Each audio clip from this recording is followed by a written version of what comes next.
vamos en la primera parte de la clase repasar algunos conceptos sobre lo que estamos trabajando de diseño de base de datos para ir ya reforzando algunos contenidos, y después vamos a empezar a seguir con talleres de modelamiento. Vamos a tomar casos, ¿cierto? Pero ahora los vamos a llevar a Power Designer o DB Designer, que es el software para hacerlo más estándar, ¿cierto? Y generar lo que es la base de datos.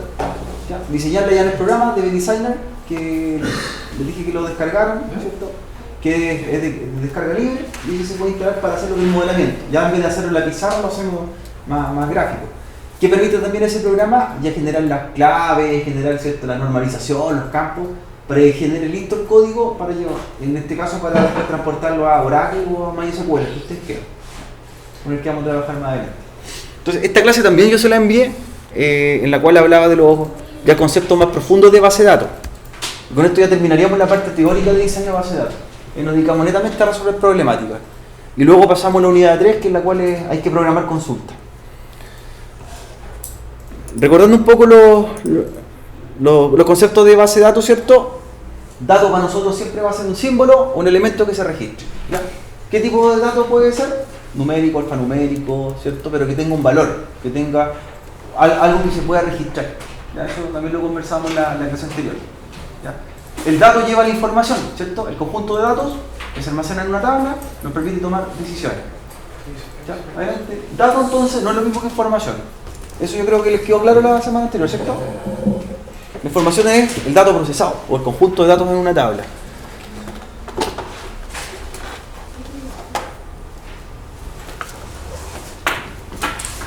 En una base de datos, ¿cierto? Por lo tanto es un conjunto de datos que están almacenados de cierta forma o con cierta lógica para después rescatarlos. ¿Ya? Nosotros no podemos guardar datos, ¿cierto?, tonta y loca, donde no correspondan, ¿cierto?, no tengan relación entre sí. La semana anterior estaban haciendo un ejercicio, por ejemplo, donde hablaba de los soldados, ¿cierto?, los cuarteles. Entonces se dieron cuenta que hablaba que para registrar el elemento de un soldado necesitaba un root, un código, un nombre, ¿ya? Y así va asociando. Por lo tanto, para generar la base de datos, los elementos que se van a almacenar o para el funcionamiento, no importa lo que va a cumplir más adelante, tienen que tener cierta coherencia, ¿ya? Por eso tiene que ser estructurado. Y elementos que sean registrables, elementos que existan en la realidad. Eso es importante o cabe destacar. ¿Cierto? Que sirva para múltiples usos después, que me permite tomar decisiones y que tengan relación entre sí. Nosotros, si tenemos ese contexto de datos, ya podríamos almacenar o empezar a diseñar algo. De lo contrario, si no podemos mezclar los datos, ¿cierto?, o no corresponden a la tabla que va a formar más adelante un diseño, no tendría sentido. ¿Ya? Por ejemplo, si quisiéramos agregar datos o almacenar datos de una persona, ya sabemos cuáles son los elementos propios. Todos tenemos altura, todos tenemos peso, todos tenemos un root, ¿cierto? Eso sí, elementos registrables. Y que alguien lo tenga, ¿cierto? No que algunos o un grupo los tenga y otros no. Por lo tanto, no tendría relevancia para almacenarlo. Que eso es lo que pasa cuando quedan mal diseñados los censos. Se capturan datos que no todos tienen, ¿cierto? O se inventan datos. Un claro ejemplo de un mal diseño de base de datos y mal captura de datos, aparte del censo 2012, fue el diseño de Transantiago. El diseño de Transantiago lo tomó la empresa Sonda, que es una empresa que diseña software en Santiago, una empresa de tecnología, y les pasó algo similar a lo que fue el censo. El proyecto de la toma de requerimiento para hacer la base de datos tenía que ser ejecutada en 8 meses y la toma de requerimiento la hicieron en 2 meses. Porque si se acuerdan, ¿en qué gobierno fue hecha? ¿En qué fecha fue el Transantiago se lanzó? Con la campaña que hizo Iván Zamorano, ¿se acuerdan? Planifica tu viaje, sube, carga tu y todo eso. Que salía un gobierno y entraba otro, ¿se acuerdan? Hubo un cambio de gobierno en esa época. Ricardo Lago estaba saliendo, haciendo los proyectos y empezaba otro gobierno. Entonces había que sacarlo rápido. Y la toma de requerimientos fue mal diseñada. Por ejemplo, cosas que no se consideraban. No se hizo consulta específica a los datos o los horarios que las personas necesitaban tomar realmente el bus. Si se capturó, se hizo una encuesta rápida donde no se consideró, por ejemplo, el habitante que vive cerca de la Florida o en un sector más alejado. Entonces se hizo un diseño mal de datos, mal una captura. ¿Qué es lo que reflejó después? Atochamiento, ¿cierto? Los flujos de las buses no eran correctos, todos esos problemas que vinieron después eran por el mal diseño de la base de datos en realidad, mal la captura. Como software, como sistema, es perfecto, bien diseñado en programación. Una infraestructura tecnológica de captura, del GPS, y todo eso funciona bien. El problema estaba en la información que tenía que procesar, ¿ya? No es la correcta. Las micros no pasaban al horario que tenían que pasar, no era la cantidad necesaria para el público que tenía que salir, y todos esos problemas que surgieron y fueron soluciones parche después, y se le siguieron inyectando millones de dólares para poder solucionar algo que ya era incorrecto, se puso en la marcha. Ahí tienen un ejemplo de pérdida de dinero gigantesca. Entonces, hay problemas graves con el mal diseño de una base de datos. ¿Se acuerdan lo que era un DBMS o un SGDB? ¿Recordando algunas cosas? Un DBMS o un SGDB, que la sigla es lo mismo. O sistema de gestión de base de datos, ¿cierto? Cualquier programa que nos permita a nosotros generar lo que queremos lograr. Llevar un modelo, ¿cierto? Un modelo relacional a un programa y que mantenga los datos y los permita interpretarlos más adelante. Por lo tanto, cualquier programa serviría o caería en esa característica. Oracle, MySQL, Postgres, SQL Server u otros. Menos Excel, ¿cierto? Excel no cumpliría esa regla, porque una de las características de un sistema de gestión de base de datos o un DBMS es que los registros no se repitan, no se dupliquen. En la misma tabla yo no podría tener, por ejemplo, lo que es la clave principal repetida más de una vez. Y eso en Excel pasa, en una planilla de cálculo pasa. Entonces, ese no cumpliría la regla. El Access, ¿conocen el Access de Microsoft? Una herramienta que trae el Office también, dentro del Office. Podríamos considerarlo sistema de gestión de base de datos, ¿cierto? Porque cumple ciertas características. Pero ya no funcionaría, por ejemplo, con una cantidad de un volumen grande de registros. Por ejemplo, hacer una base de datos, el Access, en la cual van a haber 5.000 registros, ya tiene problemas de búsqueda y se va a caer en algunos casos. Se cierra el programa cuando quiere hacer búsquedas recursivas o quiere buscar búsquedas complejas. Entonces ahí tenemos también que considerar qué es lo que queremos utilizar. Ya. Hay varios tipos de base de datos, ¿cierto? Que existen o que existieron en algún momento, y hoy día los más utilizados son dos específicamente: el modelo que se llama modelo de base de datos relacional y el modelo de base de datos orientado a objetos. En un tiempo existió el modelo que se llama jerárquico y el modelo de red, que fueron los primeros que se diseñaron, pero tenían problemas. Por ejemplo, el modelo jerárquico no permitía hacer tablas relacionadas con otras, sino que cada tabla era un elemento individual. Entonces yo no podía, por ejemplo, asociar, no sé, ciudades con comunas o con provincias. Ya vamos a hacer un ejemplo para explicar. No se podía hacer eso. Y ahí se diseñó un modelo que se llama modelo de red, que era que las tablas estuvieran relacionadas unas con otras. Pero en el modelo de red pasaba esto. Por ejemplo, tenía una tabla y esa tabla se relacionaba con dos campos de la otra tabla y esta tabla con otros dos campos en esta otra. ¿Qué pasaba que teníamos ahí? ¿Cierto? Redundancia. Se preguntaban sobre sí mismos las dos tablas y eso se permitía o ejecutaba duplicidad en una búsqueda. ¿Ya? Se nos caía. Nosotros sabemos que si tenemos una relación de este tipo hay que quebrarla, ¿cierto? Con una tabla en medio, que corte esa relación. ¿Ya? Finalmente se logró eso con el modelo relacional, que lo diseñó, en este caso, un señor llamado Cott, ¿cierto? Y que le vendió el concepto a Larry Ellison de Oracle. Y ahí es la historia que conocemos más adelante.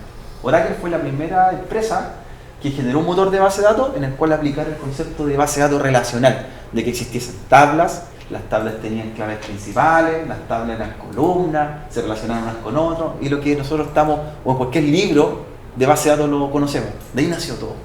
¿Ya? Oracle no fue el inventor de los modelos de base de datos, no fueron ellos como empresa, sino que fueron los primeros en implementar el concepto de base de datos relacional, que lo diseñó otra persona. ¿Ya? Eso tuvieron la suspicacia o la visión de poder hacerlo. ¿Ya? Y ahí caen los motores de base de datos sencillos. Por ejemplo, MySQL es un motor de base de datos relacional, porque permite buscar tablas y consultas rápidas. Es un concepto. Pero en cambio Oracle o SQL Server caerían en el orientado a objeto. ¿Y para qué? ¿Cuál es la diferencia entre uno y otro? Que el orientado a objeto permite hacer cruce de información. ¿Ya? Cruzar bases de datos unas con otras y grandes cantidades de registros, grandes volúmenes de registros. Entonces ahí caen las bases de datos generalmente comerciales. ¿Ya? Las de libre pago, relacionales. ¿Cierto? Harto pago o harto costo y que necesitan una infraestructura mucho mayor, por ejemplo Oracle, orientado a objetos. ¿ya? Entonces ahí tendríamos como dos diferenciaciones. Las dos son usables, los dos tipos de conceptos usables. Depende del problema que queramos solucionar, ¿cierto? Si son millones de registros, yo voy a ocupar una base de datos orientada a objetos, un sistema de gestión orientado a objetos. Si son pocos registros y quiero algo rápido, relacional. Por eso, las dos son buenas, pero de acuerdo a la utilización que quieran dar, al enfoque. En el apunte también hay un poco más de resumen de lo que le explicaba yo, de los modelos jerárquicos, el modelo de red, el modelo relacional, que es el que ocupamos actualmente, de las tablas, y el orientado a objetos, que es volúmenes grandes y bases de datos que se crucen unas con otras. El señor Edgar Cott, ¿cierto? Un poquito de historia, fue el creador de esto, a mediados del año 70, y creó el concepto de que la información procesada mediante un dato debía estar en tablas. Él fue el creador de ese concepto, de la tabla, de la primary key, ¿cierto? De la normalización y todas estas reglas, y lo documentó, pero en ningún momento lo implementó realmente, sino que solamente era una visión o un modelo conceptual de cómo debía ser. ¿Ya? Pasó por varios tipos de análisis. Él trabajaba para IBM en ese tiempo, pero IBM vio que las bases de datos, dijo, ¿saben qué? Las bases de datos nunca van a ser exitosas y nunca se van a necesitar. IBM en ese tiempo. Y ellos dijeron, nosotros preferimos fabricar hardware, preferimos fabricar servidores, pero no queremos fabricar motores de base de datos, porque no lo vieron como una necesidad para ese tiempo. Dijeron, nunca se van a necesitar millones de registros. Yo creo que ahí se equivocaron garrafalmente. La historia hubiera sido otra si IBM hubiera sido la primera empresa que implementaba un sistema de gestión de base de datos, ¿cierto? Hoy día IBM podría tener en el mercado el monopolio de las bases de datos. Y no lo hicieron. Yo creo que se lamentan hasta el día de hoy, como muchas otras empresas se han equivocado. ¿Ya? Se han equivocado en lo mismo. Entonces, como al señor Edgar Cott no pudo vender este concepto del modelo de base de datos o crear un sistema de gestión de base de datos, se lo compró otra empresa. ¿Quién fue? Oracle. La empresa Larry Ellison fue el fundador de Oracle y hoy día es la empresa líder en el mundo en tecnología informática. Pero netamente, en este caso, sus millones de dólares, ¿cierto? Su fortuna la ha hecho con base de datos. Hoy día está trabajando con Java, ¿cierto? Ha comprado lenguajes de programación, está comprando hoy día tecnologías como VirtualBox, como software y hardware, pero netamente el 60%, 70% de su fortuna ha sido con Oracle, como motor de base de datos. Uno escucha en el área informática, en el mundo informático, Oracle, inmediatamente se asocia, ¿cierto?, el mejor motor de base de datos. O escucha Oracle, certificación Oracle, gana plata, ¿cierto? Como ese es el enfoque. Entonces tiene un peso, tiene un fundamento en las tecnologías informáticas hablar de Oracle, gracias a que fue el primero en implementarlo. Ya casi 40 años que tiene como motor de base de datos. Este es un concepto ya de qué es lo que debería aplicar un modelo de base de datos relacional. ¿Ya? ¿De qué forma? Tomar elementos, ¿cierto?, lógicos, ¿cierto?, ideas lógicas cuando nosotros resolvemos problemas del mundo real. Aquí cuando nosotros estamos leyendo el encabezado del problema, acá cuando lo estamos transformando, ¿qué cosa? A la tabla, ¿cierto?, la normalización, y finalmente, ¿a dónde lo pasamos? A una transformación física, a un diseño.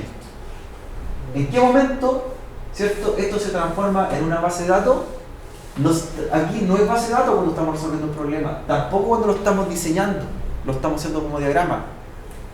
En el momento que pasa a ser una base de datos realmente y la llamamos como tal, es cuando ya está implementado en un programa. Cuando ya hagamos las tablas y estén mostrando consultas y insertando datos, eso es una base de datos. Ese es el verdadero nombre de una base de datos. Un conjunto de registros no es una base de datos, ¿cierto? El anotar en un cuaderno información no es una base de datos. Y muchos le llaman base de datos a eso, ¿cierto? Tengo una base de datos de tal cosa, pero ¿dónde está? En una hoja, no es una base de datos. Ahí está la historia, jóvenes, o la línea de tiempo de cómo ha crecido esto con respecto a los años de creación del modelo relacional, ¿cierto? El modelo del señor Cott, cuando creó su primer libro en los años 70, cuando se creó, pasó algo raro acá. Se creó primero el concepto de las bases de datos, de cómo se tenía que estructurar, cómo hacer las tablas, pero todo en forma conceptual. Pero no existía algo, por ejemplo, no había un lenguaje de programación para eso.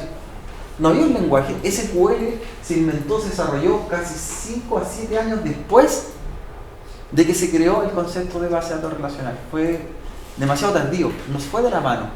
Entonces no se podía aplicar si no existía un lenguaje que hiciera consultas.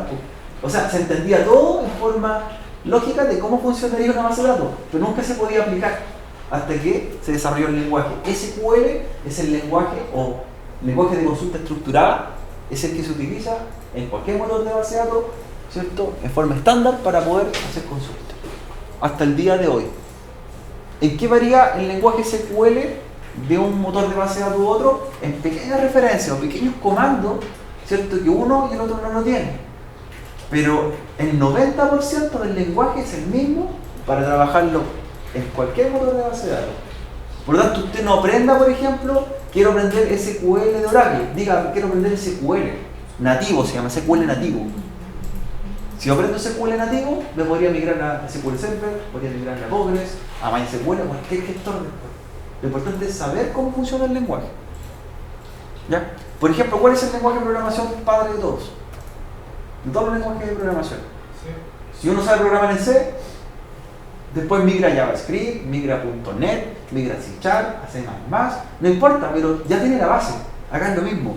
Si uno aprende SQL nativo, después el resto es agregar un par de comandos adicionales. Pero ya tiene el 90% del lenguaje aprendido. Eso es lo importante para que siempre lo consideren. No ser mecanizado, sino que aprender la base de un lenguaje de programación.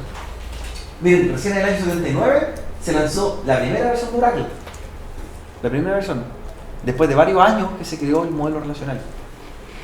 Empezaron a haber en el mercado distintos competidores y ya se perdieron. DB2, Sybase, Informic, que en su tiempo quisieron hacer el peso Oracle, pero fueron quedando en el camino. Netamente Oracle, ¿por qué ganó tanto mercado? ¿O por qué ganó tanto en el área informática hasta el día de hoy? Ese renombre.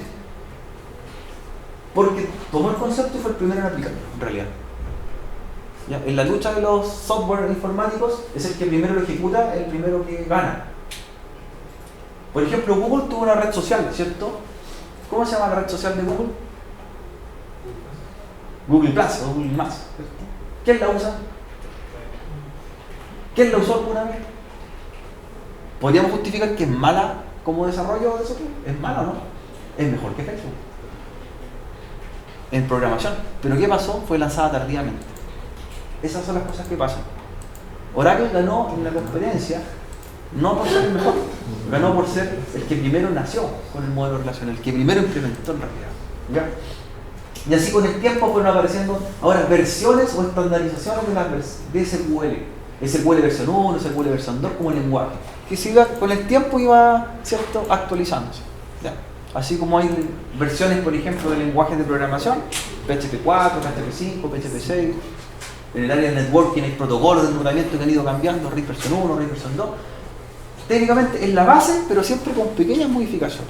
Hoy día estamos usando nosotros una versión de SQL que se llama SQL versión 4, por ejemplo, que es la que está actualmente se trabaja.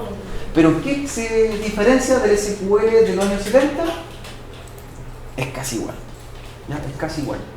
Esa es la única diferencia que se presenta. Está pensado hoy día en los grandes volúmenes de datos, que en un principio originalmente no estaba pensado así. Hoy día es para soportar consultas gigantes. Y se van haciendo revisiones. Esa es un poco la historia del SQL. ¿Ya? Con respecto al lenguaje. Un modelo de base de datos relacional lo componen, ¿cierto?, tablas. La tabla para nosotros, ¿cierto?, ¿qué es lo que va a hacer? Un elemento donde vamos a guardar campos, ¿cierto?, y datos. Y la característica de una tabla es que tiene que tener un campo principal. En este caso, podríamos repetir los nombres de las sucursales de este registro. Podríamos repetir los valores del saldo. ¿Pero qué no podríamos repetir? El número de cuenta, porque para nosotros esto va a ser una PK, una primary key. Esa es la base de un modelo relacional, que evita que se duplique un dato que es único. En este caso para nosotros, una primary key o llave primaria no se puede volver a repetir en esta misma columna. Pero sí se podría repetir los otros casos. Por eso ya tenemos como harto avanzado, entendiendo ese concepto. ¿Ya? En el apunte también habla de lo que son tablas, las clave principal para nosotros, ¿cierto? Es el campo que no se repite. ¿Cómo también se puede llamar la clave principal? Primary key le dicen en inglés, o llave principal. ¿Cuándo se transforma en una llave foránea? ¿O clave foránea? Esa clave principal. Cuando está en otra tabla para hacer una relación. ¿Ya? Entonces esos son los conceptos que van variando. ¿Cuántas claves principales pueden existir, o llave principal o primary key en una tabla? Solamente una. Siempre una. ¿Cuántas llaves foráneas puedo tener? Muchas. Eso tiene que ver de acuerdo si llegan hacia mí otros campos, ¿cierto? Si vienen de otras tablas hacia mí. Pero siempre es una clave principal, es irrepetible, o primary key. Siempre es irrepetible y única en una tabla de una base de datos. Son reglas que hay que empezar a revisar, o en este caso recordar. ¿Ya? Clave foránea o clave externa o llave foránea es la misma clave, pero que está en otra tabla simplemente para generar una relación. Veámoslo con un ejemplo. ¿Cuáles serían las claves principales entonces? Las primary key, todas las que lideran la tabla. ¿Cuáles son las foreign key o foráneas? Las que es la misma clave primaria, pero que se relaciona en otra tabla, ¿cierto? Pero haciendo la unión. Nada más que eso. Y conserva el mismo campo, el mismo nombre y la misma estructura. Es copiarla, ¿cierto? Copiar. Para ir añadiendo, ¿cierto?, esta normalización. En este caso, en este ejercicio, la clave regiones es la única que tiene clave principal y no foráneas, porque es la tabla maestra, ¿cierto? Es la que se empieza a crear, o la que no tiene dependencia. Pero en cambio, todas las demás tienen primaria y foránea. Por eso el problema para resolverlo, cuando se encuentre con una problemática de este tipo, la primera tabla a crear o entidad a crear es esta, la que ustedes consideren que es la tabla maestra. Claro. Por ejemplo, nosotros no podríamos haber creado la tabla comunas porque no existía la provincia, ni existía la tabla regiones, pues. No sabíamos qué había antes. Siempre se comienza por ese tipo de jerarquía. ¿Ya? Debemos conocer qué es lo que está antes para poder nosotros crear las tablas siguientes. Las tablas en las cuales hay relaciones de campos foráneos se llaman transaccionales. Por lo tanto, para nosotros todas estas serían transaccionales. La única de allá, la tabla maestra, que es la que inicia el modelo de base de datos. ¿Ya? Eso para les vaya más o menos aclarando alguna duda.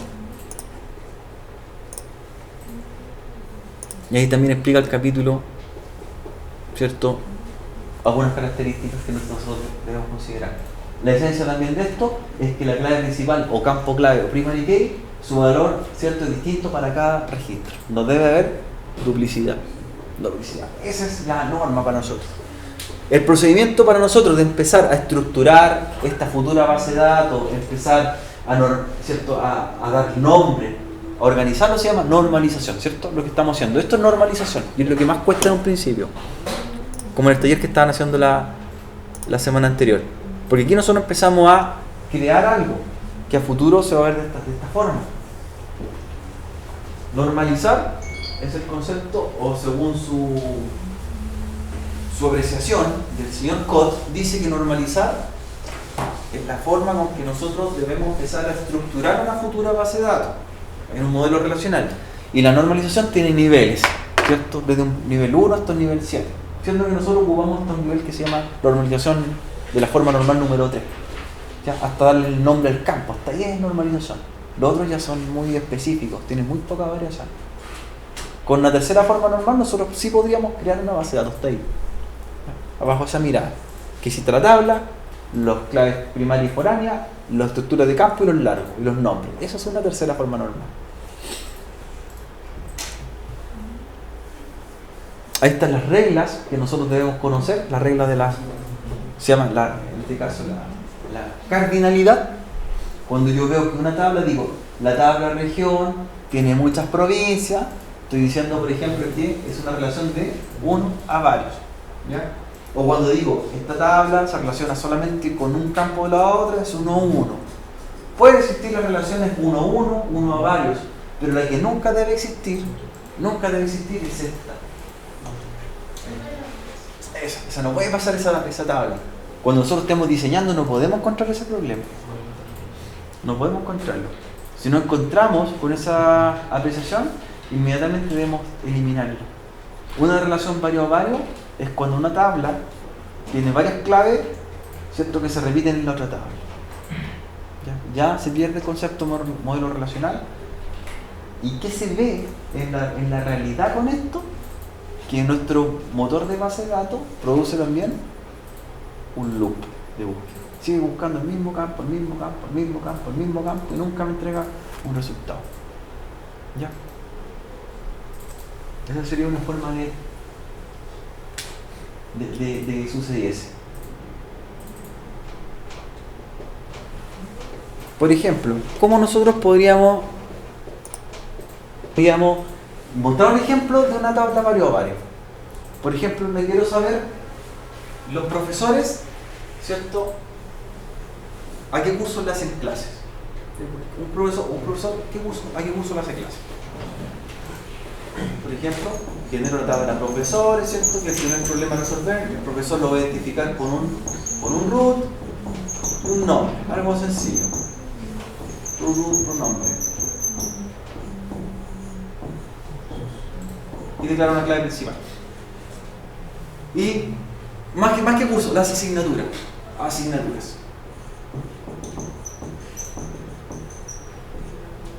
Las asignaturas yo las voy a identificar en un sistema común, así código y asignatura nombre. Y aquí viene el problema. Un profesor dicta muchas asignaturas. Y muchas asignaturas las pueden dictar muchos profesores, porque por ejemplo, no va a haber un profesor único de matemáticas, pueden haber varios profesores de matemáticas, ¿cierto?, que dicten la misma asignatura. Por ejemplo, en programación, varios profesores dictan programación y esas varias asignaturas de programación las pueden dictar varios profesores. ¿Qué es lo que tengo ahí? ¿Qué relación hay? Ahí están muchos, ¿cierto? Esto, si yo lo hago así, estos muchos jóvenes, pero root, ya la ves, así código. Esto no les puede pasar cuando hagan un diseño, que ustedes lo planteen de esta forma. Hacer esto. El profesor va a la tabla de asignatura y la asignatura va a la tabla de profesores. Esto es una relación mucho. Se me cae todo el paradigma de programación de una base de datos. Y se cae el motor de base de datos. Se cae. Porque ¿qué empieza a preguntar? Sobre sí mismo. Se pregunta y nunca me entrega un resultado. No importa que esto sea Oracle, no importa que esto sea SQL Server, se va a caer igual. ¿Ya? ¿Cómo lo eliminaríamos eso?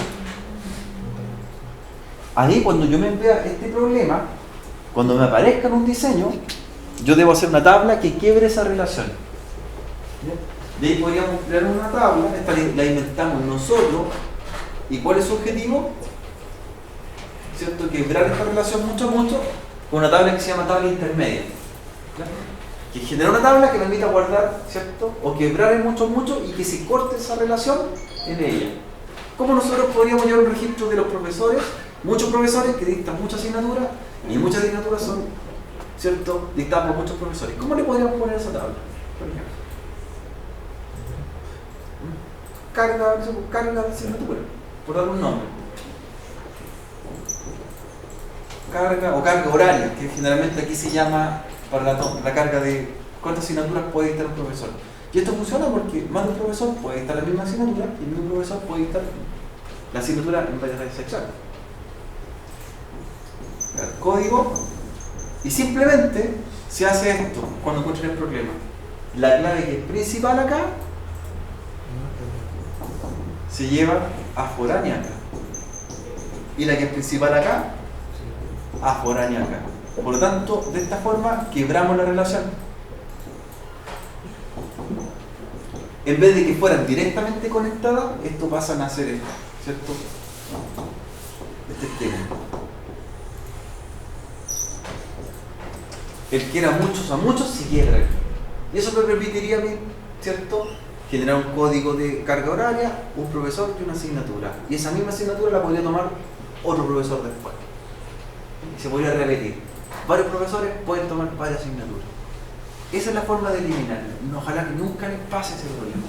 Detéctenlo inmediatamente. ¿Ya? Cuando vean que una tabla se relaciona muchas veces con otra, quiébrenla con una tabla en el medio. Y ahí se acaba. Esa se llama tabla, ¿cómo se llama esa tabla que quiebra? Tabla intermedia. ¿Ya? Y que lo único que hace es que recaigan sobre ella las claves principales de los rectángulos. Hay un ejemplo. Así es siempre, se quiebra el problema. Pero la clave principal. Claro. Es una tabla que está en medio de las dos y me quiebra esa relación. Porque aquí, si estaba en directa, eran mucho, ¿cierto? Y acá quería muchos a uno. Listo. Se quebró esa relación. Y ahí se soluciona. Entonces, cuando ustedes estén resolviendo un problema y lo vean y lo analicen y digan, ¿saben qué? Esta tabla tiene estos registros y acá existe la misma cantidad. Se pueden repetir o copiar entre sí. Quiébrenla, pero inmediatamente. No duden eso. No lo duden en hacerlo. Piensen en una tabla intermedia. A veces cuando se hace diseño en algunas empresas de desarrollo, a la tabla intermedia le ponen una mezcla de los dos nombres, ¿cierto? Para, no sé, profesor y asignatura, profesor y guión asignatura, para poder asociarla. ¿Ya? Pero usted hágala, siempre haga ese tipo de tabla. Le resuelve ese problema.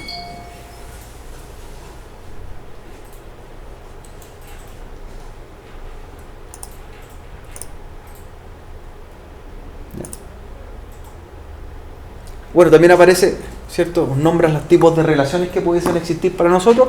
Una relación 1-1 explica, ¿cierto?, cuando un registro se repite en otra tabla.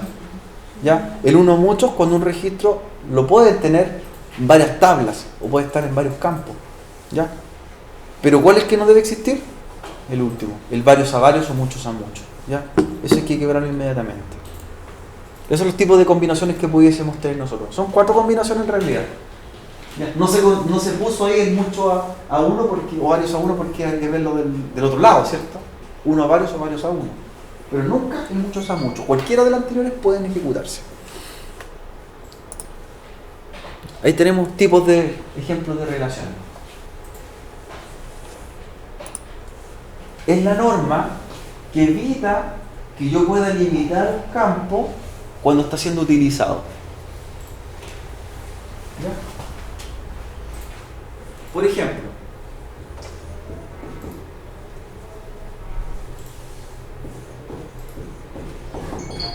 tengo una tabla que se llame usuarios.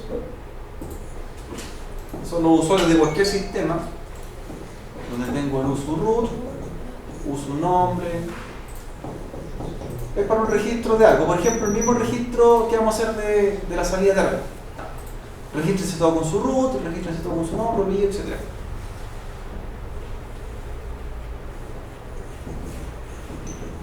Y tengo una tabla donde se van a registrar para esa salida de terreno, ¿ya? Donde aquí va a ir el código del registro para llevar ¿cierto?, la información de cuántos se han registrado, red código, y esta es la principal, y acá uso root es la foránea. La integridad referencial dice lo siguiente: no puedo borrar este registro uso root porque está relacionado en otra tabla. Eso es lo que impide. Integridad referencial, no borrar un campo cuando está asociado a otra tabla, que me impida. Y es una regla, una función que aparece en el motor de base de datos. Y a uno le pregunta, le dice, ¿desea habilitar la integridad referencial?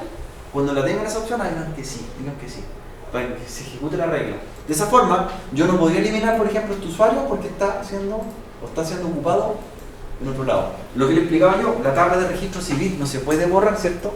No se puede eliminar a una persona, sino que se cambia de estado. Pero ¿qué pasa si borro el root y no existiese la integridad referencial? Estaría borrando en todas las tablas o bases de datos que esté asociado al root. Eso evita la integridad referencial. Cuando ustedes, por ejemplo, les pasa cuando van a hacer una compra y, no sé, pues están comprando en un supermercado en una boleta y quieren rechazar la compra, ¿qué pasa con esa boleta o factura? ¿Se elimina o se cambia de estado? ¿Igual queda registrada? Se cambia, ¿cierto? Generalmente le hacen un estado distinto, anulada u otro, pero no puedo borrar el número único de la boleta, ¿cierto? Tiene que estar almacenada, porque va a estar asociada a una compra y a producto. Entonces ahí hay integridad referencial. Este es un ejemplo. No podemos eliminar la boleta si rechazamos una compra, sino que se anula, porque tiene que estar en algún lugar después para hacer búsqueda. Ahí hay un ejemplo de integridad referencial y cuándo se aplicaría esa norma.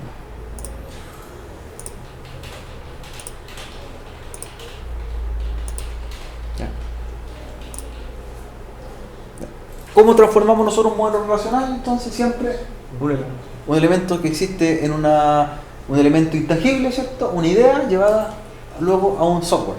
¿Ya?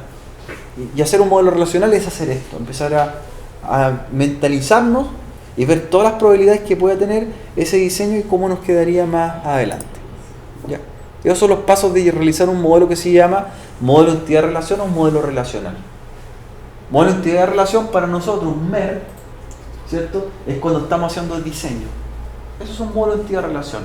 Y el modelo relacional es cuando ya está casi terminado para pasarlo al programa. Todo lo que hagamos en pizarra es modelo entidad-relación. Todo lo que hagamos en el software es modelo relacional. Ahí está la gran diferencia entre uno y otro. Que a veces se confunde y lo nombran de la misma forma. Como modelo entidad-relación y modelo relacional. El modelo relacional es ya más avanzado que el modelo entidad-relación. Ya está declarado con nombres, con tablas, cómo va a ser. El otro yo le puedo poner porque es nombre y no está normalizado, por ejemplo. Los nombres no corresponden, no tienen estructura, no hay longitud de campo, nada. Eso es un modelo entidad-relación. Y modelo relacional es cuando ya lo tengo planificado. Ese modelo conceptual en el cual habla bastante. De ahí aparecen la entidad, los atributos y las claves de datos. Una entidad, jóvenes, es lo que va a ser la tabla. Por ejemplo, si declaramos nosotros la entidad comuna, ¿cierto? Que va a ser la futura tabla comuna, se declara como entidad cuando yo la descubro. En el ejercicio que hicieron ustedes, me acuerdo que hablaba de soldados, ¿cierto? ¿Cómo yo identifico qué es lo que es una entidad? Es lo que va a ser una tabla y esa entidad tiene campos propios. Por ejemplo, soldados, ¿qué tenía en el ejercicio? ¿Qué campos tenía para registrar? ¿Se acuerdan? Decía un código del soldado y ¿qué más? Un nombre. Ya eso va a ser una entidad, porque tiene elementos. Los atributos, ¿cierto? Van a ser las cosas que yo voy a registrar en esa tabla de ese soldado. Por ejemplo, el código, el nombre. Y las claves, las primarias o foráneas según el caso. Todo esto es para empezar a crear nosotros nuestro futuro modelo relacional. Por lo tanto, ahí es entidad-relación todavía. A veces hay un tipo de diagrama. ¿Ustedes tienen clase con el profe Pablo? ¿Pablo Cero? ¿Han tenido? ¿Sí? Él trabaja harto con esto, cuando hace ingeniería software y esos, ¿cierto? Y hace este tipo de diagrama. Y lo llama diagrama de entidad-relación porque es para entender también lo que va a ser la futura base de datos. También es factible utilizar este tipo de diagrama. ¿Para qué sirve? Por ejemplo, cuando nosotros empezamos a declarar las entidades o las futuras tablas, por ejemplo, quiero crear una tabla cliente y empiezo a ver qué campo va a tener esa tabla cliente, ¿cierto? Root, nombre y otros. Y lo relaciono con las acciones para saber cuál va a ser la tabla transaccional. Por ejemplo, aquí me dice la tabla clientes y la tabla artículos. Yo no puedo conectarla directa porque me dice que en este modelo los clientes pueden comprar muchos artículos y los artículos los compran muchos clientes. Aquí yo tengo un NaN. Entonces, ¿qué es lo que hago? Acciones. Y esas acciones son las tablas transaccionales. ¿Para qué cosa? Para poder cortar. Entonces, ¿qué es lo que puede pasar acá? Los clientes, ¿cierto? Realizan pedidos. Y en los pedidos, ¿qué van? Artículos. Esta tabla pedidos vendría siendo la tabla de boletas más adelante, ¿cierto? Por ejemplo. Esa acción quiebra. Esta quiebra de relación, en vez de hacerla directamente, tenemos ejemplos de cómo se podrían fundamentar. ¿Ya? Y así uno va especificando con otro tipo de diseño lo que sería un futuro modelo relacional, con diagramas de flujo. Hartos diagramas para empezar a especificar. Es una técnica que se ocupa también cuando tengas que trabajar en ingeniería de software, o ingeniería de requerimientos, o en taller de sistemas, para empezar a ver cómo se va a hacer una base de datos. Nosotros la estamos trabajando ya casi en bruto directamente, pero también se ocupan este tipo de diseños para saber cómo resolver el problema. ¿Ya? Una entidad para nosotros dice, es un objeto o concepto que la organización identifica. Por ejemplo, entidad cliente. ¿Cómo sé que va a ser una entidad cliente? Porque el cliente tiene campos propios, un root, un nombre, algo. La factura también, porque la factura tiene un código, un nombre, un valor. Material también. Así o digo, esta es una entidad, porque tiene campos a registrar. Y esa entidad, ¿en qué se transforma después? En una tabla. A futuro en una tabla. Cuando ya paso de un modelo de entidad de relación a un modelo relacional. Ahí voy cambiando. El modelo de entidad de relación me permite también elegir cuáles serían las claves candidatas. ¿Y cuál es una clave candidata? La que a futuro va a ser clave primaria. Por ejemplo, en un registro de alumnos, en una institución, yo un alumno, mi futura tabla alumnos, yo los podría buscar de dos formas, por un código y también por un root. O la matrícula, ¿cierto? En algunos casos por el número de matrícula. Matrícula. Y después viene el nombre, el apellido, etc. Cuando yo veo dos campos que pueden competir en ser claves, futuras claves primarias, ellas se llaman claves candidatas, las que están en juego. Si yo veo, por ejemplo, un registro y digo, ¿qué prioridad? ¿Con qué buscaría una persona? ¿Por la matrícula o por el root? O un alumno en la institución. ¿Qué es más óptimo buscarlo? ¿Por la matrícula o por el root? ¿O cuál de las dos dejaría como clave primaria? Debo elegir, root o matrícula. ¿La matrícula cambiaría en algún momento o siempre se mantiene el número de matrícula? ¿Y el root cambia o no cambia? Entonces debo elegir. Cuando yo tengo dos campos, ¿cierto?, que pueden ser futuras claves primarias, se llaman claves candidatas. Y ahí debo definir y decirme por cuál de las dos usar. ¿Ya? Eso también ocurre, ¿cierto?, en esa instancia. Relación para nosotros, ¿cierto?, es cuando empezamos a unir las tablas. La normalización, lo que hablaba Cot, es cuando empiezo a estructurar. La primera forma normal es definir nombre. Segunda forma normal, los campos. Y tercera forma normal, ya la estructura completa con claves primarias y terminado. Hasta ahí, nosotros, llegando a la tercera forma normal, podríamos decir que tenemos casi listo para pasar a una base de datos. Casi listo. Ya. Existen 7 normalizaciones, pero basta con hasta la tercera. ¿Ya? Y también explica bastante ahí las normalizaciones en nuestro apunte. Esto pasa cuando no se normaliza. No se normaliza una tabla. Por ejemplo, el ID, ellos lo identificaron como clave principal, ¿cierto? Pero ¿qué está pasando ahí? ¿Qué tenemos ahí? ¿Qué problema hay ahí? Esa clave principal se está repitiendo 2 veces en el mismo registro. ¿Cierto? El valor se repite. Eso es sin normalizar. ¿Qué es lo que entiendo acá? Que posiblemente cuando están diseñando esa base de datos no definieron esto. Se llama ID el campo, pero no le pusieron que fuera la clave principal. Entonces, ¿qué pasa? ¿Puedo registrar 2 veces el mismo valor? Ya tengo un problema. Eso ocurre cuando no se normaliza. El Excel hace eso. El programa Excel no permite hacer que un registro sea único. ¿Ya? Y ahí aparecen, ¿cierto?, las formas de normalización que en realidad se refiere a los procedimientos que uno va llevando. Miren, la primera forma normal, yo tomo la idea, ¿cierto? Estoy con el modelo conceptual. En la segunda forma normal ya empiezo a crear ¿qué cosa? El diseño de la tabla. Y ya en la tercera forma normal, ¿qué es lo que hago? Ya tengo el nombre, cómo se va a llamar, ¿cierto? Está estandarizado. Entonces ahí va cambiando. Cuando yo les pido al taller, por ejemplo, la próxima semana, el que viene con nota, ya hacerlo en tercera forma normal. Se refiere a que usted no puede dejar el campo, dejarlo así tal como sea el nombre, sino que tiene que ser con el nombre de la tabla, ordenado, con guión bajo, ¿cierto?, con el tipo de largo, el tipo de carácter, etc. Usted ya tiene que tenerlo listo, con relaciones con todo. Esa es la tercera forma normal. ¿Ya? Si usted entrega un taller de esa forma, eso está en segunda forma normal, no hay relación ahí, ¿cierto? No corresponde. Tercera forma normal es cuando ya estamos asociando. ¿Ya? Por ejemplo, esto sería así, ¿cierto? Primary key y acá foreign key. Ahí lo tendríamos en tercera forma normal.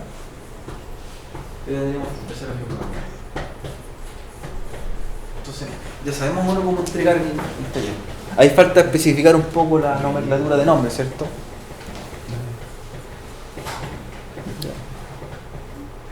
Ejemplos de la redundancia. Ahí está como se caería el mucho, lo que yo les diseñé hace un momento. Dice, 2 entidades son redundantes repetidas si ambas tienen los mismos atributos. Así ¿cierto? Lo podemos quebrar, pero ahí tenemos redundancia, que una clave va hacia un lado y la otra clave va hacia el otro lado. Esto no puede pasar. ¿Cómo lo quebramos? Con la tabla intermedia. El mejor ejemplo para demostrarlo.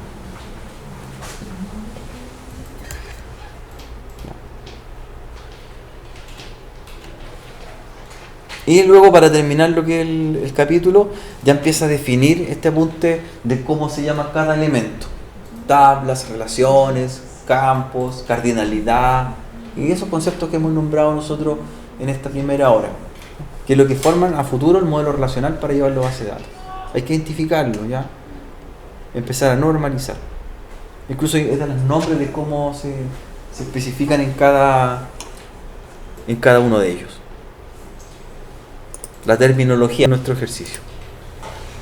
¿Ya? Repasar lo que es la terminología. ¿Ya? Clave candidata, las claves, ¿cierto?, que podrían ser clave principal cuando yo estoy eligiendo. Clave primaria es la que yo elegí ya como clave única. Clave foránea es la misma clave que está en otra tabla, ¿cierto? También en el apunte habla de la que se llama superclave. ¿Ya? Se ocupa muy poco, pero en algunos casos se puede asociar. ¿Qué es una superclave? Es cuando son dos claves que se pueden ocupar al mismo tiempo como clave primaria. Por ejemplo, matrícula root. Esa es una superclave porque la componen dos tipos de clave primaria. Pero generalmente no se ve. Usted siempre se va a encontrar con esto. Clave candidata, cuando está eligiéndolas, clave primaria cuando la eligió, y clave foránea que es la misma que se relaciona en nuestro lado. Eso por lo tanto para nuestro curso es lo que importa, ¿ya? O lo que más ve en la realidad cuando se diseña. Superclave es muy específico, o sea, yo no lo he ocupado muchas veces, una superclave, cuando he tenido que hacer diseño. Porque igual la analizo y al final me decido de que tiene que ser una sola. Entonces la una, por algo la saco. Porque no la voy a ocupar todo el tiempo, es una forma de trabajarla. Yo digo, ¿por qué no la dejo como superclave? Porque si una la voy a ocupar muchas veces y la otra no tanto, prefiero dejar una como principal. Integridad referencial para terminar, ¿cierto? Es evitar que un campo que está siendo ocupado en un lado se elimine, para que no queden valores nulos, ¿ya? Que es la regla existente. Y con esto terminamos, ¿cierto?, la primera parte, para que vayan al recreo y de la vuelta empezamos a trabajar con casos. Los pasos a seguir para crear un modelo relacional, ¿ya? Primero, identificar qué cosa, las entidades. ¿Cómo identificamos las entidades? Es el elemento que va a ser la futura tabla y que tiene campos. Luego, las relaciones, cómo la uno con una entidad con la otra. Luego, los atributos, ¿cierto? Tipo de campo, ¿cierto? Cómo se relaciona, cuáles van a ser las cardinalidades primarias, ¿ya? Lo largo de los campos, defino una tercera forma normal. Y lo último, traducir el modelo, ¿cierto?, a un elemento físico o a tablas. Y ahí tenemos el modelo entidad-relación. Listo. De modelo entidad-relación, modelo relacional. ¿Qué paso viene después de esto? Pasarlo al programa, a DB Designer o Power Designer, que es el que permite a nosotros, o Workbench, diseñar la base de datos, y ahí estaríamos un paso de llevarla al SGDB. Y en el momento que la pasemos al SGDB, estamos hablando de una base de datos. Esos son los pasos a trabajar. ¿Listo, jóvenes? ¿Ya?